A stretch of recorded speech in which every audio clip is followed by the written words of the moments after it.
निश्चित रूप से। प्रस्तुत है अकबर और बीरबल की एक विस्तृत कहानी, जिसमें एक जटिल झगड़े का निपटारा बीरबल अपनी अद्वितीय बुद्धि से करते हैं। यह कहानी लगभग 10,000 शब्दों में है। झगड़े का निपटारा, कुआं और पानी की कहानी। अध्याय 1, संकट की छाया। मुगल सल्तनत की शान शहंशाह जलालुद्दीन मोहम्मद अकबर के शासनकाल में हिंदुस्तान की धरती अमन और खुशहाली से लहलहा रही थी। राजधानी आगरा उस दौर की सबसे भव्य और समृद्ध नगरियों में से एक थी। यमुना नदी के किनारे बसा यह शहर अपनी शानदार इमारतों, व्यस्त बाजारों और विविध संस्कृति के लिए जाना जाता था। जहां एक ओर आगरा के किले की ऊंची दीवारें सल्तनत की ताकत का प्रतीक थीं, वहीं दूसरी ओर शहर के बाहर फैले हुए गांव और खेत हिंदुस्तान की असली आत्मा का परिचय देते थे। आगरा से कुछ कोस दूर रामपुर नामक एक छोटा सा गांव था। यह गांव अपनी उपजाऊ भूमि और मेहनती किसानों के लिए प्रसिद्ध था। यहाँ के लोग सादा जीवन जीते थे। उनकी खुशियाँ और गम फसलों की पैदावार और मौसम के मिजाज से जुड़े हुए थे। इसी गांव में दो पड़ोसी रहते थे, रामलाल और मोहनलाल। रामलाल एक सीधा सादा, ईमानदार और मेहनती किसान था। उसके पास जमीन का एक छोटा सा टुकड़ा था, जिसे वह अपने परिवार का पेट पालने के लिए अपने खून पसीने से सींचता था। उसकी पत्नी सावित्री और दो छोटे बच्चे उसकी दुनिया थे। रामलाल स्वभाव से संतोषी था और ईश्वर में उसकी गहरी आस्था थी।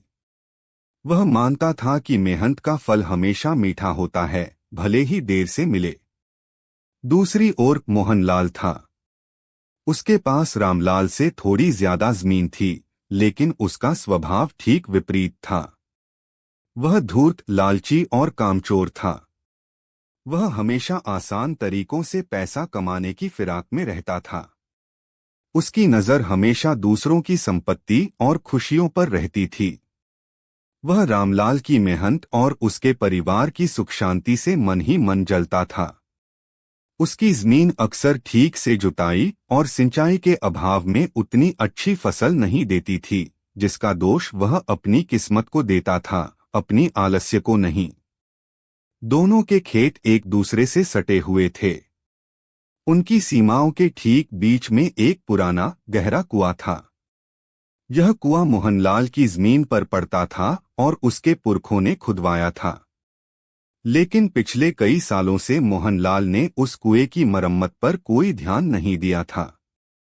उसकी जगत दीवार टूट फूट गई थी और उसमें काई जम गई थी।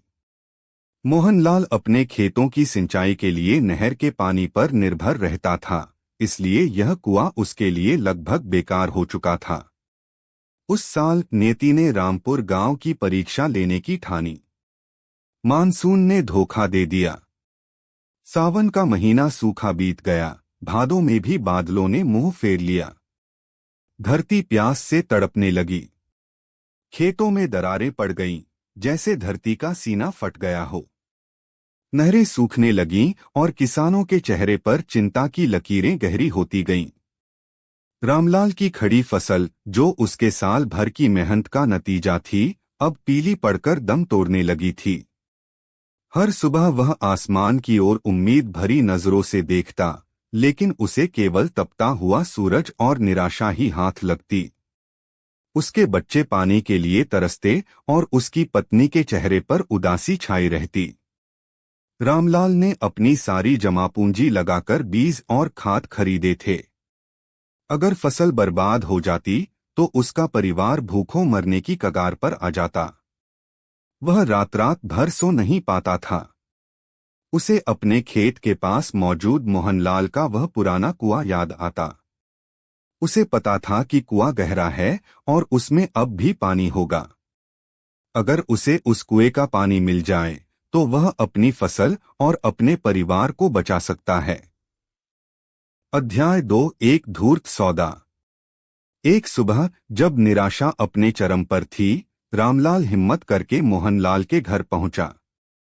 मोहनलाल अपने घर के बरामदे में आलस्य से लेटा हुआ था। रामलाल ने हाथ जोड़कर कहा, मोहन भैया राम राम। एक विनती लेकर आया हूं। मोहनलाल ने उसे उपेक्षा से देखा। क्या बात है रामलाल, सुबह सुबह कैसे रास्ता भूल गए? रामलाल ने अपनी दुर्दशा बयान की। भैया, आप तो देख ही रहे हैं कि सूखा कैसा कहर बरपा रहा है।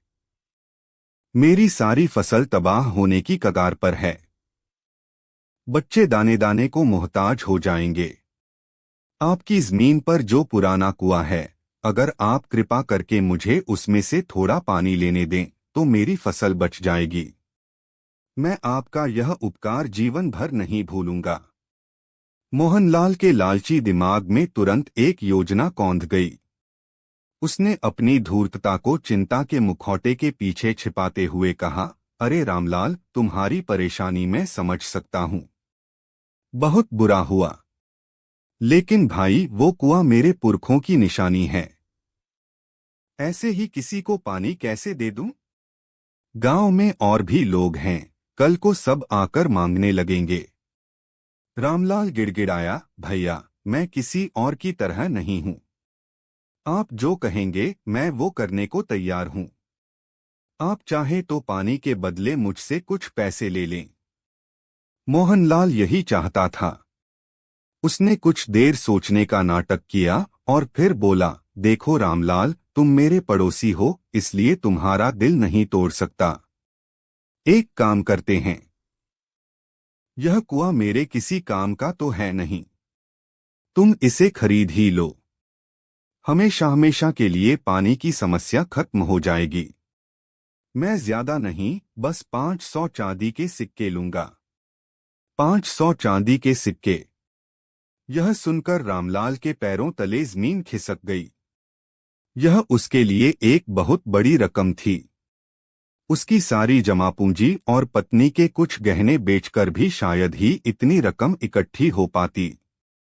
उसने कहा, मोहन भैया, यह तो बहुत ज्यादा है। मैं एक गरीब किसान हूं, इतनी बड़ी रकम कहां से लाऊंगा? मोहनलाल ने कंधा उचकाते हुए कहा, तो फिर मैं कुछ नहीं कर सकता रामलाल। सौदा करना है तो करो, वरना जाओ। तुम्हारी फसल है, तुम्हारी चिंता है। उसने मुंह फेर लिया, यह जानते हुए कि रामलाल की मजबूरी उसे वापस लाएगी। रामलाल निराश होकर घर लौट आया। उसने अपनी पत्नी सावित्री को सारी बात बताई। सावित्री एक समझदार और पतिव्रता स्त्री थी। उसने अपने पति की चिंता देखकर कहा, स्वामी, फसल ही हमारा सब कुछ है। अगर फसल नहीं रही तो हम वैसे भी बर्बाद हो जाएंगे। मेरे पास मेरी माँ के दिए हुए कुछ कंगन और एक हार है। आप उन्हें बेच दीजिए। जमीन बचेगी तो गहने फिर बन जाएंगे। अपनी पत्नी के त्याग को देखकर रामलाल की आंखों में आंसू आ गए। उसने भारी मन से अपनी पत्नी के गहने लिए और शहर के सर्राफ के पास जाकर उन्हें बेच दिया। बड़ी मुश्किल से वह 500 सिक्के जुटा पाया। अगले दिन वह कांपते हाथों में सिक्कों की थैली लेकर मोहनलाल के पास पहुंचा। मोहन भैया, मैं आपकी शर्त मानने को तैयार हूं।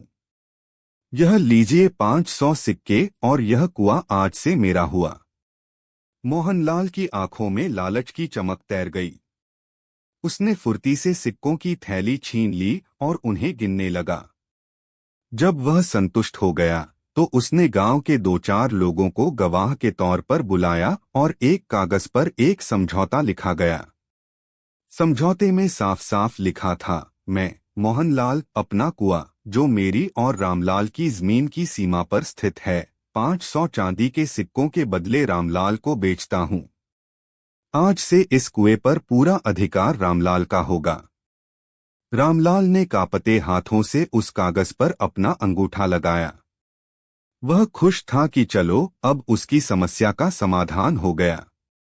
उसने मोहनलाल का धन्यवाद किया और खुशी खुशी अपने घर की ओर चल पड़ा। उसे लगा जैसे उसने सिर्फ एक कुआं नहीं, बल्कि अपने परिवार का भविष्य खरीद लिया हो। अध्याय 3, विश्वासघात और पहली ठोकर। अगली सुबह रामलाल बड़े उत्साह के साथ उठा। उसने अपनी पत्नी से कहा, सावित्री, आज हमारी जीत का दिन है। मैं अभी जाकर कुएं से पानी खींचता हूँ और अपने सूखे खेतों को जीवनदान देता हूँ। वह एक बड़ी बाल्टी और रस्सी लेकर कुएं की ओर भागा। उसने कुएं की जगत पर खड़े होकर अंदर झांका। पानी काफी नीचे था, लेकिन साफ और भरपूर था। उसकी आंखों में उम्मीद की चमक लौट आई। उसने बाल्टी में रस्सी बांधी और उसे कुएं में डाल दिया। पानी भरने की छपाक की आवाज उसके कानों में संगीत की तरह गूंजी। जैसे ही उसने पानी से भरी बाल्टी ऊपर खींचनी शुरू की, पीछे से एक कर्कश आवाज आई, रुको। यह क्या कर रहे हो? रामलाल ने पलटकर देखा तो मोहनलाल गुस्से में उसकी ओर घूर रहा था। रामलाल ने आश्चर्य से कहा, मोहन भैया, मैं अपने कुएं से पानी निकाल रहा हूं। अपनी फसल को सींचना है। मोहनलाल ने कुटिलता से मुस्कुराते हुए कहा, कुआं तुम्हारा है, यह तो ठीक है, लेकिन कुएं के अंदर जो पानी है वह मेरा है। रामलाल हक्का बक्का रह गया। यह आप क्या कह रहे हैं? जब कुआं मेरा है तो पानी भी मेरा ही हुआ। बिल्कुल नहीं, मोहनलाल ने जोर देकर कहा। समझौते में क्या लिखा है, जरा याद करो। मैंने तुम्हें कुआं बेचा है, कुएं का पानी नहीं। पानी पर मेरा अधिकार है। तुम मेरे पानी को हाथ नहीं लगा सकते। अगर तुम्हें पानी चाहिए तो तुम्हें उसे मुझसे खरीदना होगा। हर बाल्टी के लिए एक चांदी का सिक्का लगेगा। यह सुनकर रामलाल के सिर पर जैसे आसमान टूट पड़ा। उसके साथ इतना बड़ा धोखा हुआ था, इसकी उसने कल्पना भी नहीं की थी। उसकी खुशी एक पल में मातम में बदल गई। उसने गिड़गिड़ाते हुए कहा, मोहन भैया, ऐसा अन्याय मत करो। बिना पानी के कुआं किस काम का? मैंने अपनी पत्नी के गहने बेचकर तुम्हें पैसे दिए हैं। मुझ पर रहम करो। लेकिन मोहनलाल के पत्थर दिल पर कोई असर नहीं हुआ। मैंने कोई अन्याय नहीं किया। सौदा साफ सुथरा है। कागज पर जो लिखा है मैं वही कह रहा हूं। या तो पानी खरीदो या यहां से दफा हो जाओ। रामलाल की आंखों से आंसुओं की धारा बह निकली। वह ठगा हुआ, बेबस और अपमानित महसूस कर रहा था। वह समझ गया कि मोहनलाल ने उसकी मजबूरी का फायदा उठाकर उसे किस तरह जाल में फंसाया है। वह खाली हाथ, टूटे हुए दिल के साथ अपने घर लौट आया। उसकी पत्नी ने जब उसे इस हाल में देखा तो वह सब समझ गई। पूरा घर शोक में डूब गया। उनकी आखिरी उम्मीद भी अब धोखे की भेंट चढ़ चुकी थी। अध्याय 4, गांव की पंचायत और बढ़ती निराशा। रामलाल ने हार नहीं मानी। उसे गांव की न्याय व्यवस्था पर भरोसा था। उसने गांव के सरपंच और पंचों के सामने अपनी फरियाद ले जाने का फैसला किया। अगले दिन गांव के बड़े बरगद के पेड़ के नीचे पंचायत बैठी। सरपंच एक अनुभवी और सम्मानित बुजुर्ग थे, जिनका नाम हरकिशन था। गांव के बड़े बूढ़े पंच के रूप में वहां मौजूद थे। रामलाल ने भरी पंचायत में अपनी पूरी कहानी सुनाई। उसने बताया कि कैसे सूखे की मार से बचने के लिए उसने अपनी पत्नी के गहने बेचकर मोहनलाल से कुआं खरीदा और अब मोहनलाल उसे पानी निकालने से रोक रहा है। रामलाल की दर्द भरी कहानी सुनकर कई लोगों की आंखें नम हो गईं। इसके बाद सरपंच ने मोहनलाल को अपना पक्ष रखने के लिए बुलाया। मोहनलाल बड़े आत्मविश्वास के साथ आगे आया। उसने पंचायत को प्रणाम किया और बड़ी विनम्रता का ढोंग करते हुए बोला, पंच परमेश्वर, रामलाल मेरा छोटा भाई जैसा है। मैं इसका बुरा क्यों चाहूंगा? लेकिन व्यापार और रिश्तेदारी अलग अलग चीजें हैं। मैंने इसे अपना कुआं बेचा, यह सच है, पर मैंने अपना पानी बेचने की बात कभी नहीं की। यह रहा समझौते का कागज। आप स्वयं पढ़कर देख लीजिए। उसने वह समझौता पत्र सरपंच के हाथ में थमा दिया। सरपंच ने उसे पढ़ा, फिर बाकी पंचों ने भी उसे देखा। कागज पर साफ लिखा था कि मोहनलाल ने रामलाल को कुआं बेचा है। पानी शब्द का कहीं कोई जिक्र नहीं था। सरपंच हरकिशन एक धर्म संकट में पड़ गए। उनका दिल रामलाल के साथ था। वह जानते थे कि मोहनलाल धूर्तता कर रहा है और रामलाल के साथ सरासर अन्याय हुआ है। लेकिन पंचायत का काम सबूतों और समझौतों के आधार पर न्याय करना था। लिखित सबूत मोहनलाल के पक्ष में था। एक पंच ने कहा, यह तो बड़ी विचित्र स्थिति है। कुआं बिना पानी के कैसा? मोहनलाल ने तुरंत जवाब दिया, यह तो रामलाल को सोचना चाहिए था। जब कोई घर खरीदता है तो क्या घर के अंदर रखा सामान भी उसका हो जाता है? नहीं, सामान तो मालिक का ही रहता है। कुआं रामलाल का घर है और पानी मेरा सामान है जो मैंने उसके घर में रखा है। मोहनलाल के इस कुतर्क ने पंचायत को और भी उलझा दिया। वे घंटों तक बहस करते रहे, लेकिन कोई समाधान नहीं निकल सका। लिखित समझौते के खिलाफ वे फैसला नहीं दे सकते थे। अंत में सरपंच ने भारी मन से अपना फैसला सुनाया। सुनो गांव वालों, यह मामला बहुत पेचीदा है। लिखित समझौते के अनुसार मोहनलाल ने सिर्फ कुआं बेचा है, पानी नहीं। हम कानून के विरुद्ध नहीं जा सकते, इसलिए पंचायत इस मामले में कोई फैसला नहीं दे सकती। यह हमारे अधिकार क्षेत्र से बाहर है। पंचायत का फैसला सुनकर रामलाल पर वज्रपात हो गया। उसकी आखिरी उम्मीद भी टूट गई। मोहनलाल विजय मुस्कान के साथ वहां से चला गया। रामलाल वहीं जमीन पर बैठकर फूट फूट कर रोने लगा। गांव वाले उसे सांत्वना दे रहे थे, लेकिन कोई उसकी मदद नहीं कर पा रहा था। अन्याय की जीत हुई थी और न्याय असहाय खड़ा देखता रह गया था। अध्याय 5, आगरा की ओर एक उम्मीद की यात्रा। दिन बीतते गए। रामलाल की फसल पूरी तरह सूखकर बर्बाद हो गई। उसके परिवार पर भुखमरी का संकट मंडराने लगा। वह दिन रात चिंता में घुलता रहता। गांव में उसकी मदद करने वाला कोई नहीं था। एक दिन गांव के मंदिर के पुजारी, जो एक ज्ञानी और अनुभवी व्यक्ति थे, ने रामलाल की हालत देखी। उन्होंने उसे अपने पास बुलाया और कहा, पुत्र, निराश मत हो। जब स्थानीय स्तर पर न्याय न मिले तो हमें सबसे बड़े राजा के पास जाना चाहिए। तुम आगरा जाओ और शहंशाह अकबर के दरबार में अपनी फरियाद सुनाओ।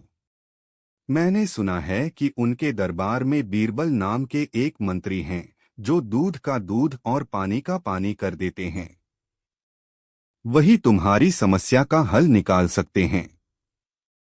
पुजारी की बात सुनकर रामलाल की आंखों में एक क्षीण सी उम्मीद की किरण जागी। आगरा, शहंशाह का दरबार, यह उसके लिए एक सपने जैसा था। उसने कभी अपना गांव छोड़कर बाहर कदम नहीं रखा था। लेकिन अब उसके पास कोई और चारा भी नहीं था। उसने घर आकर अपनी पत्नी को यह बात बताई।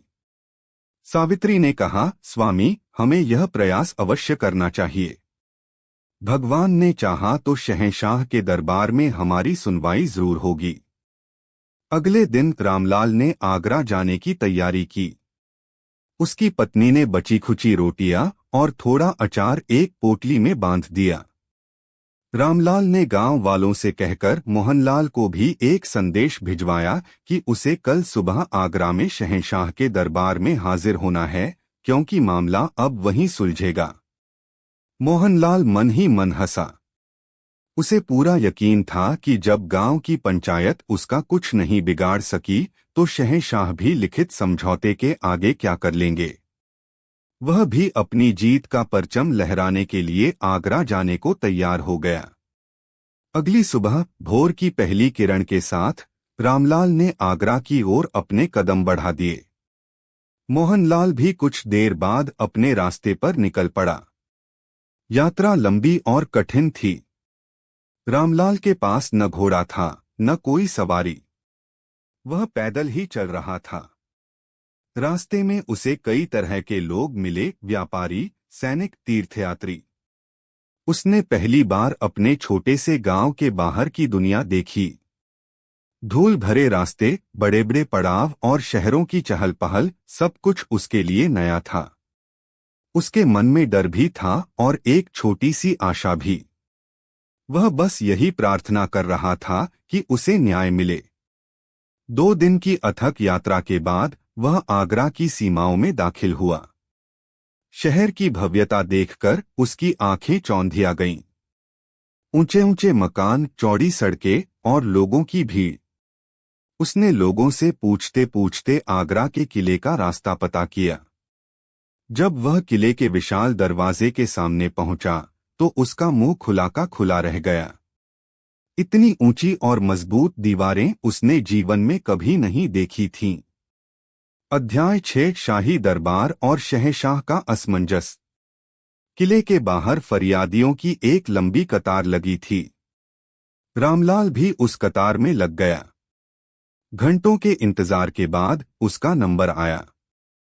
दरबारियों ने उसकी अर्जी सुनी और उसे अगले दिन दीवाने आम में पेश होने का समय दिया। अगले दिन रामलाल और मोहनलाल दोनों शहंशाह अकबर के भव्य दरबार में उपस्थित हुए। दीवाने आम खचाखच भरा हुआ था।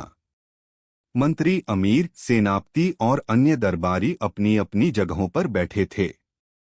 शहंशाह अकबर अपने राजसी सिंहासन तख्त ताउस पर विराजमान थे। उनके चेहरे पर एक असीम तेज और गंभीरता थी। रामलाल इतना भव्य दरबार देखकर घबरा गया। उसके पैर कांप रहे थे। जब उसका नाम पुकारा गया तो वह लड़खड़ाते हुए कदमों से सिंहासन के सामने पहुंचा और जमीन पर झुककर शहंशाह को सलाम किया। अकबर ने अपनी गहरी आवाज में पूछा, क्या फरियाद है तुम्हारी किसान? बिना डरे अपनी बात कहो। इस सल्तनत में हर किसी को न्याय मिलेगा। शहंशाह के अभयदान से रामलाल को थोड़ी हिम्मत मिली। उसने अपनी पूरी कहानी शुरू से लेकर अंत तक आंसू भरी आंखों से बयान की। उसने बताया कि कैसे उसने अपनी फसल बचाने के लिए अपनी पत्नी के गहने बेचकर कुआं खरीदा और कैसे मोहनलाल ने उसे धोखा दिया। पूरी कहानी सुनकर दरबार में एक खामोशी छा गई। शहंशाह अकबर के माथे पर भी चिंता की लकीरें उभर आईं। उन्होंने मोहनलाल की ओर देखा। मोहनलाल आगे आया और उसने भी शहंशाह को सलाम किया। उसने बड़े ही आत्मविश्वास से कहा, आलमपनाह, यह किसान जो कह रहा है वह आधा सच है। मैंने इसे कुआं बेचा, यह सच है। इसने मुझे 500 सिक्के दिए, यह भी सच है। लेकिन मैंने इसे कभी नहीं कहा कि मैं पानी भी बेच रहा हूं। हमारा समझौता साफ है हुजूर। यह रहा वह कागज। उसने समझौता पत्र एक दरबारी को दिया, जिसने उसे शहंशाह अकबर तक पहुंचाया। अकबर ने कागज को ध्यान से पढ़ा। वह मोहनलाल की धूर्तता को समझ गए थे। उन्हें रामलाल की बेबसी पर क्रोध भी आ रहा था और दया भी। लेकिन एक शासक के तौर पर वह लिखित समझौते को नजरअंदाज नहीं कर सकते थे। कानून और व्यवस्था बनाए रखना उनका पहला कर्तव्य था। अकबर ने अपने मंत्रियों से सलाह ली। सभी ने कागज देखा और अपनी अपनी राय दी। एक मंत्री ने कहा, जहांपनाह, नैतिक रूप से रामलाल सही है, लेकिन कानूनी रूप से मोहनलाल का पक्ष मजबूत है। समझौते में पानी का कोई उल्लेख नहीं है। दूसरे ने कहा, हुजूर, यह एक धोखा है, लेकिन इसे साबित करना मुश्किल है। अकबर एक गहरे असमंजस में पड़ गए। वह अन्याय होते हुए नहीं देख सकते थे, लेकिन कानून के हाथ भी बंधे हुए थे। पूरा दरबार इस विचित्र मामले पर चुप था। कोई भी इस गुत्थी को सुलझा नहीं पा रहा था। रामलाल की उम्मीदें एक बार फिर टूटने लगी थीं। उसे लगा कि इतनी दूर आना भी व्यर्थ हो गया। तभी शहंशाह अकबर की नजर अपने सबसे प्रिय और बुद्धिमान मंत्री बीरबल पर पड़ी। बीरबल, जो अब तक चुपचाप सारा तमाशा देख रहे थे, के चेहरे पर एक हल्की सी रहस्यमयी मुस्कान थी। अकबर जानते थे कि जहां सबकी बुद्धि जवाब दे जाती है, वहां बीरबल का दिमाग काम करना शुरू करता है। अकबर ने कहा, बीरबल, तुम इस बारे में क्या सोचते हो? क्या इस गरीब किसान को न्याय दिलाने का कोई रास्ता है? अध्याय 7, बीरबल का प्रवेश और अनोखा तर्क। सारा दरबार बीरबल की ओर देखने लगा। बीरबल अपनी जगह से उठे, शहंशाह को आदाब किया और फिर रामलाल और मोहनलाल के पास आए। उन्होंने दोनों को ध्यान से देखा, जैसे उनके चेहरे पर ही सच्चाई और झूठ पढ़ने की कोशिश कर रहे हों। बीरबल ने मोहनलाल से बड़े शांत स्वर में पूछा, मोहनलाल, क्या यह सच है कि तुमने इस किसान को अपना कुआं बेच दिया है? मोहनलाल ने गर्व से कहा, जी हुजूर, बिल्कुल सच है। बीरबल ने फिर पूछा, और अब उस कुएं पर पूरी तरह से रामलाल का अधिकार है? मोहनलाल ने कहा, जी, कुएं पर तो उसी का अधिकार है। बीरबल ने अपना अगला सवाल दागा, और तुम कहते हो कि कुएं के अंदर जो पानी है वह तुम्हारा है? मोहनलाल ने अपनी धूर्तता पर इतराते हुए कहा, जी हुजूर आला, पानी तो मेरा ही है, मैंने उसे नहीं बेचा। बीरबल ने सिर हिलाया, जैसे वह मोहनलाल की बात से पूरी तरह सहमत हो।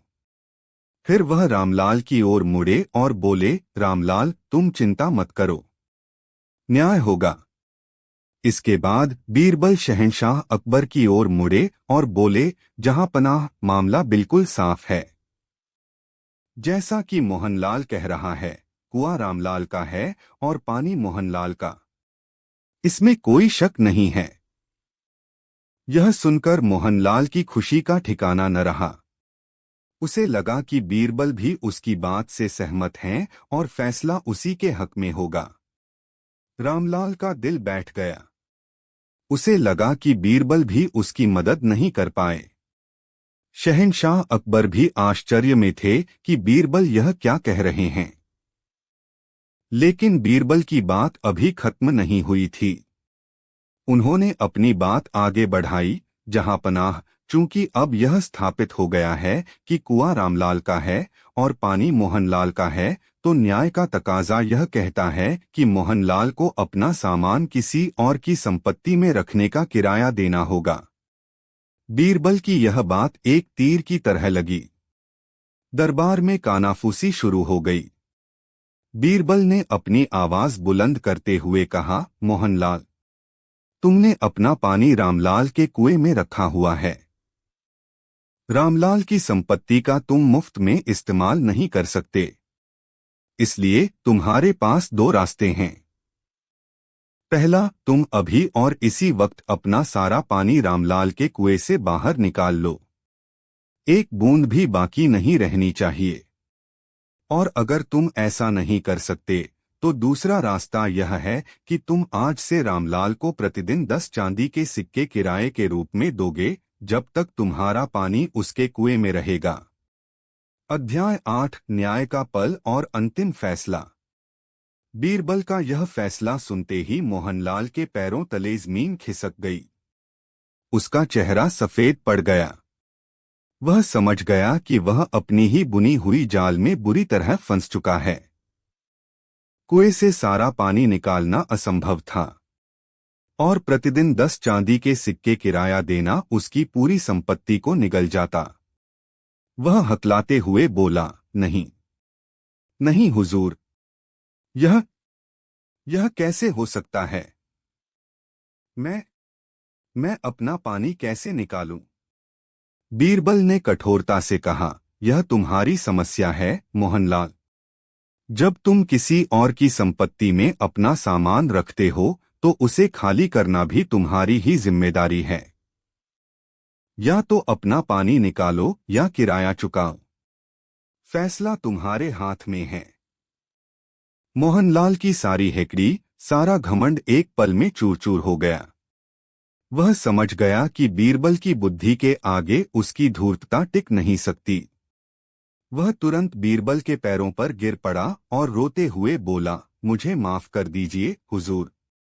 मुझसे बहुत बड़ी गलती हो गई। मैं लालच में अंधा हो गया था। कुआं और पानी सब कुछ रामलाल का है। मुझे कोई किराया नहीं चाहिए, बस मुझे सजा से बचा लीजिए। पूरा दरबार बीरबल की इस अद्भुत न्याय बुद्धि को देखकर हैरान था। लोग वाह वाह करने लगे। शहंशाह अकबर अपनी हंसी नहीं रोक पाए। वह अपने सिंहासन से उठे और बीरबल को गले लगा लिया। उन्होंने कहा, वाह बीरबल वाह! तुमने एक बार फिर साबित कर दिया कि तुम्हारे जैसा बुद्धिमान इस पूरी सल्तनत में कोई नहीं है। तुमने न सिर्फ कानून की मर्यादा रखी, बल्कि उस धूर्त को उसी के तर्क से मात देकर इस गरीब किसान को न्याय भी दिलाया। इसके बाद अकबर ने अपना अंतिम फैसला सुनाया। रामलाल को उसका कुआं और पानी दोनों वापस मिलेंगे। मोहनलाल ने जो 500 सिक्के लिए थे, वह भी उसे रामलाल को लौटाने होंगे, क्योंकि उसने धोखा देकर यह सौदा किया था। इसके अलावा दरबार का कीमती वक्त बर्बाद करने और एक गरीब किसान को परेशान करने के जुर्म में मोहनलाल को 100 सोने की मोहरों का जुर्माना भरना होगा और 1 महीने के लिए जेल में डाला जाएगा, ताकि भविष्य में वह किसी के साथ ऐसा धोखा करने की हिम्मत न करे। शहंशाह का फैसला सुनकर निश्चित रूप से प्रस्तुत है पिछली कहानी का अगला भाग। झगड़े का निपटारा भाग 2 भरोसे का अनाज। अध्याय 10 परिवर्तन की झूठी हवा। रामलाल के जीवन में खुशियां लौट आई थीं। बीरबल की बुद्धिमानी और शहंशाह अकबर के न्याय ने न केवल उसे उसका अधिकार दिलाया था, बल्कि उसे गांव में एक नया सम्मान भी दिया था। उसका कुआं अब पूरे गांव के लिए एक वरदान बन गया था। सूखे के समय में भी जब आसपास के जल स्रोत जवाब दे जाते, रामलाल का कुआं कभी नहीं सूखता। वह बिना किसी भेदभाव के हर किसी को पानी लेने देता। उसकी फसलें लहलहाती और उसके परिवार के चेहरे पर संतोष और शांति की चमक रहती। वह अब केवल एक किसान नहीं, बल्कि गांव के लिए न्याय और सत्य की जीत का एक जीता जागता प्रतीक था। 1 वर्ष बीत गया। एक दिन गांव में खबर फैली कि मोहनलाल अपनी सजा पूरी करके लौट रहा है। गांव वालों के मन में मिलीजुली प्रतिक्रिया थी। कुछ लोग कहते कि उसे गांव में घुसने नहीं देना चाहिए, जबकि कुछ का मानना था कि सजा भुगतने के बाद व्यक्ति सुधर जाता है।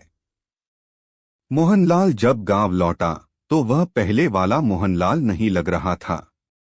उसके चेहरे पर घमंड की जगह पश्चाताप की छाया थी। उसकी आंखों में धूर्तता की जगह एक अजीब सी शून्यता थी। उसने गांव में कदम रखते ही सबसे पहले सरपंच और पंचों के सामने जाकर हाथ जोड़े। पंच परमेश्वर, उसने कांपती आवाज में कहा, मैं अपने किए पर शर्मिंदा हूं। जेल की काल कोठरी ने मुझे सोचने का बहुत वक्त दिया। मैं लालच और ईर्ष्या में अंधा हो गया था। मैंने रामलाल भाई के साथ बहुत बड़ा अन्याय किया। मैं आप सबसे और पूरे गांव से माफी मांगता हूं। इसके बाद वह सीधे रामलाल के घर पहुंचा। रामलाल अपने आंगन में काम कर रहा था। मोहनलाल को दरवाजे पर देखकर वह एक पल के लिए सहम गया, लेकिन फिर उसने देखा कि मोहनलाल की आंखों में आंसू थे। मोहनलाल सीधा रामलाल के पैरों में गिर पड़ा। मुझे माफ कर दो रामलाल भाई। मैंने तुम्हारा भरोसा तोड़ा, तुम्हें धोखा दिया। मैं इसका प्रायश्चित करना चाहता हूं। मुझे बस एक मौका दे दो, ताकि मैं साबित कर सकूं कि मैं बदल गया हूं। रामलाल स्वभाव से ही सीधा और दयालु था। उसने मोहनलाल को उठाया और गले से लगा लिया। उठो मोहन भैया। जो हुआ सो हुआ। आपने अपनी गलती की सजा पा ली है। मैं अपने मन में कोई मैल नहीं रखना चाहता। आप मेरे पड़ोसी हैं और हमेशा रहेंगे। रामलाल के इस बड़प्पन ने गांव वालों का दिल जीत लिया, लेकिन मंदिर के बूढ़े पुजारी ने रामलाल को अकेले में समझाया, बेटा, क्षमा करना उत्तम गुण है, लेकिन सतर्क रहना बुद्धिमानी है। सांप अपनी केंचुली बदल सकता है, अपना विष नहीं। रामलाल ने पुजारी की बात सुनी, पर उसका सरल मन यह मानने को तैयार नहीं था कि कोई व्यक्ति इतना बदल जाने का नाटक कर सकता है। अध्याय 11 दोस्ती का जाल और एक नया षड्यंत्र। उस दिन के बाद से मोहनलाल सचमुच एक बदला हुआ इंसान लगने लगा। वह सुबह शाम रामलाल के घर आता, उसके बच्चों के लिए छोटे मोटे खिलौने लाता और खेती के काम में उसका हाथ बंटाता। शुरू में रामलाल को थोड़ा अजीब लगा, लेकिन धीरे धीरे मोहनलाल ने अपनी मेहनत और विनम्रता से उसका विश्वास फिर से जीत लिया। वह अब सलाह भी देता, रामलाल भाई, इस बार खाद थोड़ी जल्दी डालो, फसल और अच्छी होगी, या तुम्हारे खेत के उस कोने में पानी कम पहुंचता है, एक नाली और बना लो। रामलाल को लगा कि जेल ने सचमुच मोहनलाल को एक बेहतर इंसान बना दिया है। कुछ महीने बाद आगरा से एक शाही मुनादी घोषणा हुई। शहंशाह अकबर ने इस वर्ष एक विशाल शाही कृषि मेले का आयोजन करने का फैसला किया था। इस मेले में पूरे हिंदुस्तान से किसान अपनी सर्वश्रेष्ठ उपज लेकर आएंगे। जिस किसान का अनाज या सब्जी सर्वश्रेष्ठ होगी, उसे शाही किसान की उपाधि, 1000 सोने की मोहरें और 1 साल के लिए लगान माफी का इनाम दिया जाएगा। यह खबर सुनकर रामपुर गांव में हलचल मच गई। हर कोई जानता था कि रामलाल के खेतों में उगने वाला गेहूं सबसे उम्दा था। उसके गेहूं के दाने सुनहरे, मोटे और वजनदार होते थे। मोहनलाल दौड़ता हुआ रामलाल के पास आया। रामलाल भाई, तुमने मुनादी सुनी? यह तुम्हारे लिए ही है। तुम्हें इस मेले में हिस्सा जरूर लेना चाहिए। तुम्हारी जीत पक्की है। सोचो, हमारे गांव का नाम पूरे हिंदुस्तान में रोशन हो जाएगा। रामलाल संकोच में था। मैं, एक छोटा किसान, इतने बड़े मेले में कहाँ जाऊंगा? मोहनलाल ने उसे प्रोत्साहित किया। अरे, कैसी बातें करते हो? तुम्हारी मेहनत में कोई कमी नहीं है। तुम बस तैयारी करो। मैं हूं न तुम्हारे साथ। हम दोनों मिलकर सबसे अच्छा गेहूं छांटेंगे, उसे बोरियों में भरेंगे। मैं तुम्हारे साथ आगरा तक चलूंगा। यह मेरे प्रायश्चित का एक हिस्सा होगा। मोहनलाल के इस अपनेपन और उत्साह को देखकर रामलाल का बचाखुचा संदेह भी दूर हो गया। वह मान गया। दोनों ने मिलकर काम करना शुरू कर दिया। उन्होंने पूरे खेत से सबसे अच्छी बालियों को चुना, उन्हें अलग से पीटा और गेहूं के दानों को साफ किया। गेहूं ऐसा चमक रहा था मानो सोना हो। उन्होंने सबसे उत्तम गेहूं को एक खास बोरी में भरा, जिस पर रामलाल ने पहचान के लिए एक निशान बना दिया। अध्याय 12 भरोसे का कत्ल। मेले में जाने से एक रात पहले रामलाल के घर में उत्सव जैसा माहौल था। उसकी पत्नी ने पूजा की और भगवान से पति की जीत की कामना की। रामलाल और मोहनलाल देर रात तक आंगन में बैठकर तैयारी की आखिरी जांच कर रहे थे। तभी मोहनलाल ने कहा, रामलाल भाई, सब तैयारी हो गई है। तुम बहुत थक गए होगे। एक काम करो, तुम हमारे उस चमत्कारी कुएं से एक लोटा ताजा पानी ले आओ। उसी का जल पीकर हम अपनी यात्रा शुरू करेंगे, शुभ होगा। रामलाल को यह विचार अच्छा लगा। वह लोटा लेकर कुएं की ओर चल पड़ा। जैसे ही रामलाल आंखों से ओझल हुआ, मोहनलाल का असली रूप सामने आया। उसके चेहरे पर पश्चाताप की जगह एक क्रूर और कुटिल मुस्कान तैर गई। यह सब एक सोचा समझा षड्यंत्र था। जेल की सजा ने उसे सुधारा नहीं, बल्कि और भी शातिर बना दिया था। वह रामलाल की प्रसिद्धि और सम्मान से जलकर राख हो रहा था। उसने बदला लेने की यह योजना बनाई थी। उसने फुर्ती से पास की झाड़ियों में छिपाकर रखी एक दूसरी बोरी निकाली जो दिखने में बिल्कुल वैसी ही थी, लेकिन इस बोरी के अंदर अच्छे गेहूं के साथ बारीक कंकड़, पत्थर और भूसा मिला हुआ था। उसने एक पल में असली गेहूं की बोरी को उस मिलावटी गेहूं की बोरी से बदल दिया। फिर उसने असली सोने जैसे गेहूं की बोरी को अंधेरे में छिपा दिया, जिसे वह बाद में खुद बाजार में बेचने की योजना बना चुका था। जब रामलाल पानी लेकर लौटा तो मोहनलाल वैसे ही बैठा था जैसे वह उसे छोड़कर गया था। उसने पानी पिया और बोला, वाह, इस पानी में तो जीत की ठंडक है। चलो भाई, अब सो जाते हैं, सुबह जल्दी निकलना है। रामलाल अपने दोस्त के धोखे से पूरी तरह अनजान सुकून की नींद सो गया। उसे क्या पता था कि जिस दोस्त पर वह इतना भरोसा कर रहा है वही उसकी पीठ में छुरा घोंप चुका है। अध्याय 13 शाही मेले में अपमान। अगले दिन दोनों आगरा के लिए रवाना हुए। मोहनलाल रास्ते भर रामलाल का हौसला बढ़ाता रहा, देखना भाई, जीत हमारी ही होगी। शाही मेला अपनी पूरी भव्यता के साथ लगा हुआ था। चारों ओर रंग बिरंगे तंबू, सजे धजे जानवर और हिंदुस्तान के कोने कोने से आए किसानों की भीड़ थी। रामलाल यह सब देखकर अभिभूत था। प्रतियोगिता शुरू हुई। एक एक करके किसान अपनी उपज शाही जजों के सामने पेश कर रहे थे। जज, जो कृषि के विशेषज्ञ थे, हर नमूने को बड़ी बारीकी से परख रहे थे। जब रामलाल की बारी आई तो वह पूरे आत्मविश्वास के साथ अपनी बोरी लेकर आगे बढ़ा।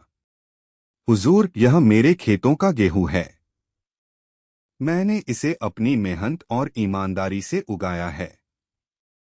एक जज ने बोरी खोलने का आदेश दिया। जैसे ही एक सेवक ने बोरी को उल्टा, सुनहरे गेहूं की जगह कंकड़ पत्थरों से भरा धूल धूसरित अनाज का ढेर लग गया।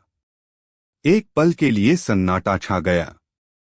फिर जजों के चेहरे गुस्से से लाल हो गए। यह क्या हिमाकत है, मुख्य जज गरजा। तुम शहंशाह के मेले में मिलावटी अनाज लाकर हम सबका अपमान करने की जुर्रत कर रहे हो। तुम एक धोखेबाज हो। रामलाल के पैरों तले जमीन खिसक गई। वह हक्का बक्का था। नहीं, नहीं हुजूर, यह मेरा गेहूं नहीं है। इसमें जरूर कोई भूल हुई है। मेरा गेहूं तो सोने जैसा था। तभी मोहनलाल आगे आया और घड़ियाली आंसू बहाते हुए बोला, हे भगवान! रामलाल, तुमने यह क्या किया? मैंने तुम पर इतना भरोसा किया, तुम्हारे साथ दिन रात मेहनत की और तुमने इनाम के लालच में यह धोखा किया। तुमने पूरे गांव का सिर शर्म से झुका दिया। मोहनलाल ने इतनी चतुराई से बात को घुमाया कि सब लोग रामलाल को ही दोषी समझने लगे। रामलाल चीखता रहा, अपनी बेगुनाही की कस्में खाता रहा, लेकिन किसी ने उसकी एक न सुनी। शाही मेले में धोखाधड़ी का आरोप एक गंभीर अपराध था। मामला तुरंत शहंशाह अकबर के सामने पेश करने का हुक्म हुआ। रामलाल को सिपाहियों ने पकड़ लिया। उसका सम्मान, उसकी उम्मीदें, सब कुछ एक पल में मिट्टी में मिल गया। वह अपमान और पीड़ा से टूट चुका था। अध्याय 14 बीरबल की पारखी नजर। एक बार फिर दीवाने-आम का वही दृश्य था। शहंशाह अकबर सिंहासन पर विराजमान थे, लेकिन इस बार उनके चेहरे पर निराशा और क्रोध था। उनके सामने रामलाल एक अपराधी की तरह सिर झुकाए खड़ा था और मोहनलाल एक पीड़ित और सच्चे दोस्त का नाटक कर रहा था। सारी कहानी फिर से दोहराई गई।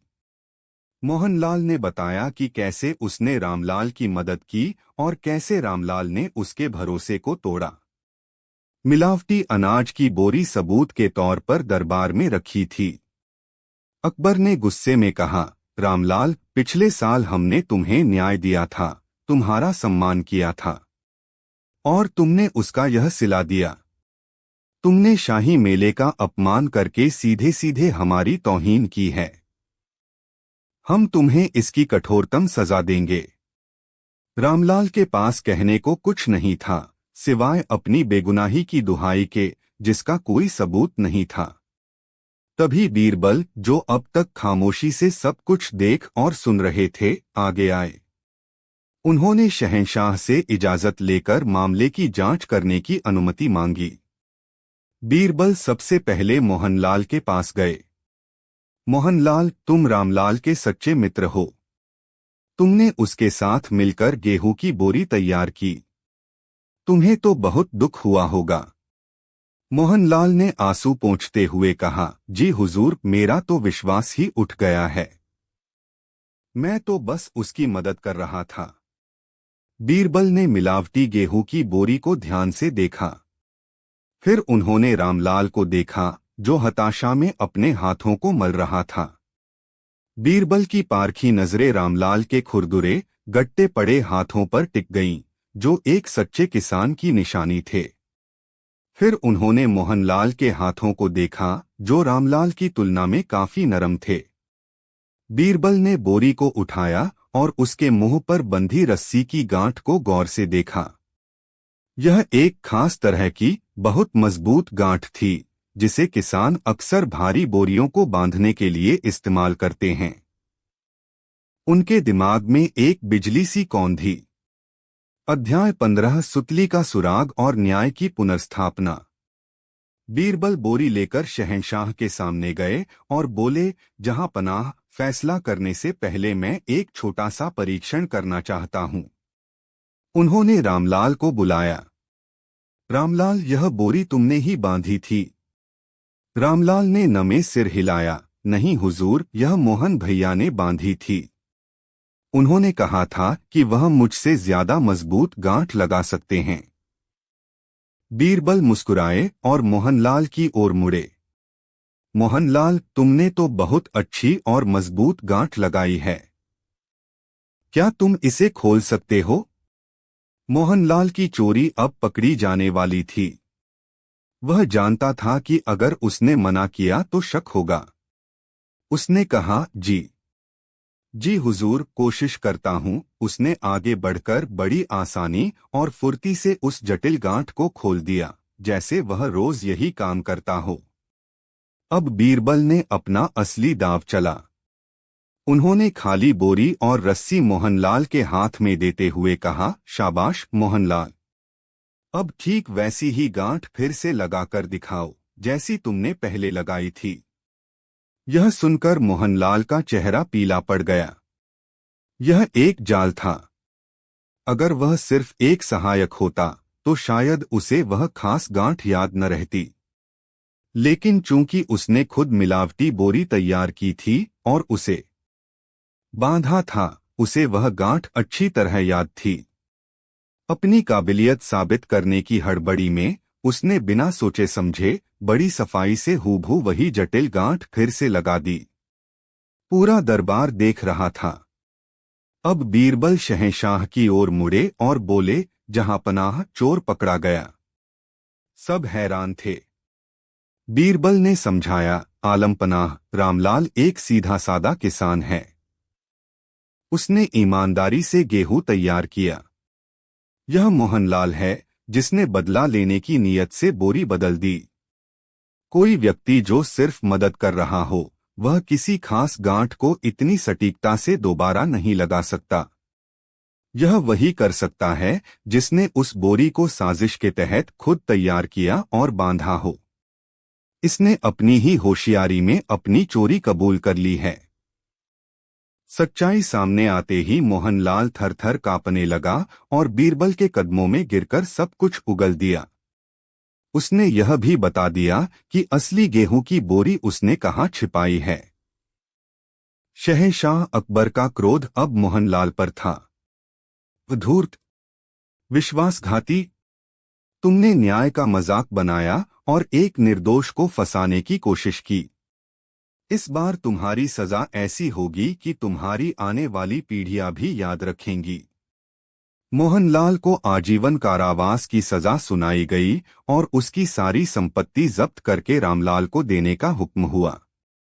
शहंशाह ने रामलाल को उठाया और कहा, रामलाल, हमें खेद है कि तुम्हें इस अपमान से गुजरना पड़ा। तुम्हारी ईमानदारी पर कोई शक नहीं है। उन्होंने न केवल रामलाल को शाही किसान की उपाधि और 1000 सोने की मोहरों का इनाम दिया, बल्कि उसके सम्मान में 1000 मोहरें और दी। रामलाल जब अपने गांव लौटा तो उसका स्वागत एक नायक की तरह हुआ। उसकी कहानी एक बार फिर बीरबल की बुद्धि और अकबर के न्याय का पर्याय बन गई। उसने सीखा कि क्षमा एक महान गुण है, लेकिन भरोसा केवल उस पर करना चाहिए जो उसके योग्य हो। और दुनिया ने एक बार फिर देखा कि झूठ के पांव कितने भी मजबूत क्यों न हो, सत्य की एक छोटी सी सुतली रस्सी भी उसे बांधकर घुटनों पर लाने की ताकत रखती है।